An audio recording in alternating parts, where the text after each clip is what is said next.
Okay. Wine. Just a second. Too early. Okay, now. Now count up. Wine. 2, 3, 4, 5, 6, 7. Great. 8. Hello, my name is Deanna, and today I will be demonstrating how to make cookie dough. I will also point out the main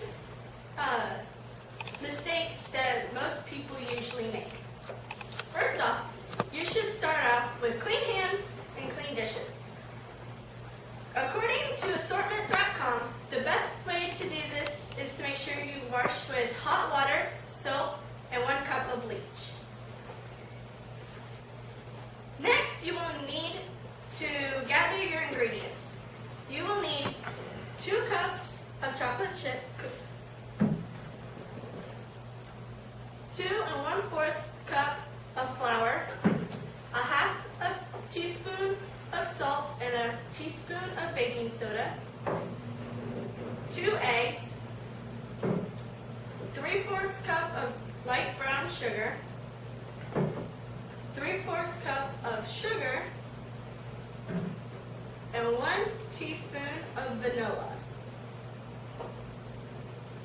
Now that you have everything gathered, you need to read the recipe and follow it thoroughly. First, you mix the salt, the baking soda, and the flour together. You want to mix them in a separate bowl so they are thoroughly, evenly mixed. You also mix them in the separate bowl so that there's not chunks of flour in your cookie dough.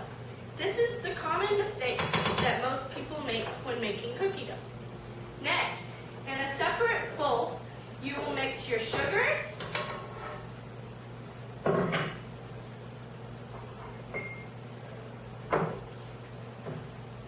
and your butter, which I forgot to grab.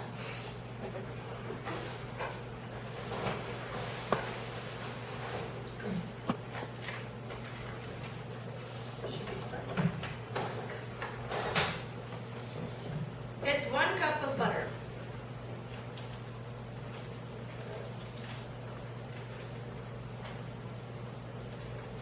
You will mix this thoroughly together so that it's creamy,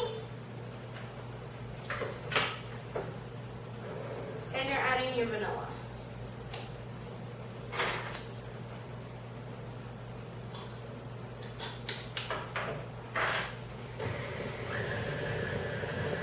I would mix it for about 20 seconds on a medium speed.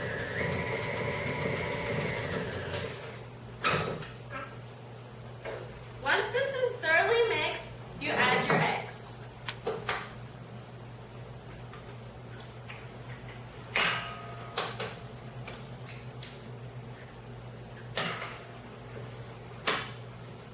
You're going to mix this thoroughly, and it's going to become a really wet substance. Once it's mixed together, it should look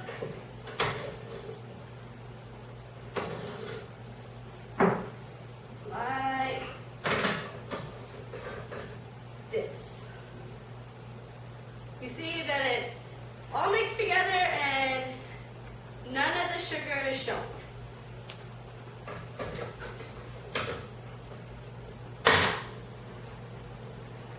After you get this all mixed together, you're going to slowly add your flour content.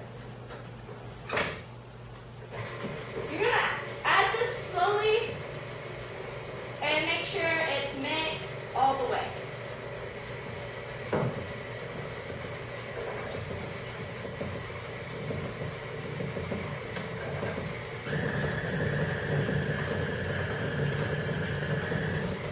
When it's mixed all the way, you will not see any of the flour in the dough. After this is mixed, you're going to add the most important ingredient, the chocolate chips. And you just mix them until it looks like they're equally distributed.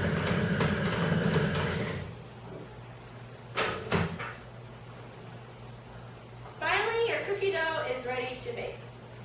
But before you go ahead and eat the raw cookie dough, let me remind you that cookie dough can cause salmonella poisoning. Most people believe that it is from the raw eggs, but from the New York Times Magazine, I also learned that the flour can also contain salmonella poisoning. So I would advise that you bake it into cookies or something like that. Thank you for watching me demonstrate how to make cookie dough. Is there any questions? Rachel. I've seen places where they make edible cookie dough without the risk of salmonella. Is there a way that we could adjust this recipe so that we could eat it as cookie dough? I've seen where they nuke the eggs and the wheat in the microwave for about 10 seconds. That usually kills the salmonella. Is there anything else you can add to the cookie dough besides the chocolate chips? Besides the chocolate chips, you could add marshmallows or peanut butter chips. Most people can add just about anything you like in your cookies. This recipe actually called for an option of nuts, but I don't like nuts in my cookies, so I did not add them. If we do not have chocolate chips, can we substitute chocolate chips with cocoa powder? Then you would have chocolate cookies and not chocolate chip cookies. But yes, you would need to look up how much cocoa powder to add. So what's the prime size of a cookie? It depends on what type of cookies you make and how long you want to take to bake them. If you want a really large cookie, like one that would cover the whole sheet, you can lower your temperature and cook it for a longer time. If you want really small cookies, just smaller scoops, and I wouldn't cook them as long so you don't burn them. I like medium-sized cookies, and I found at 350 for 11 minutes is the perfect time to get nice golden brown cookies. You use two full sticks of butter, and so does this equal 1 cup of butter then? That's 1 cup of butter, yes. Thank you for watching me make the cookie dough, and I hope you learned something.